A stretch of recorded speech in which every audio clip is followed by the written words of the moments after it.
যোৰহাটৰ সাংসদ গৌৰৱ গগৈ পাগল হৈছে। আপোনালোকে গৌৰৱ গগৈৰ বক্তব্যখিনি শুনি লওক, তাৰপিছত কৈ আছোঁ আমি।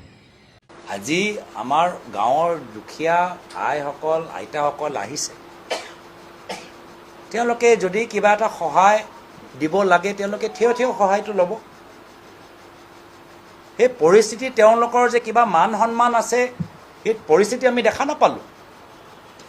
তো এয়া অকল মৌলানা আজমল ডাঙৰীয়াৰ ৰণকৌশল নেকি কি উজনি অসমত গৈ লাহে লাহে তাতে তেওঁলোকে নিজৰ ৰাজনৈতিক চিন্তাধাৰাবোৰ প্ৰকাশ কৰিব।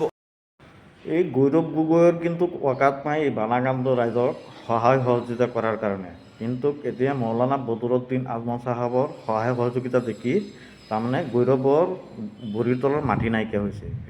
সেইকাৰণে গৌৰৱ গগৈয়ে এই পাগলৰ দৰে আবল তাবল বকিব ধৰিছে। নিজক দেখাক না সহায় সহযোগিতা কৰি ফিল্ডত যাওক। এই ছ'চিয়েল মিডিয়াত বকি লাভ নাই। কোনে কি কৰি আছে অসমৰ ৰাইজে চাই আছে। আপোনাৰ নিচিনা পাগল নহয়তো বদৰুদ্দিন আজমল চাহা।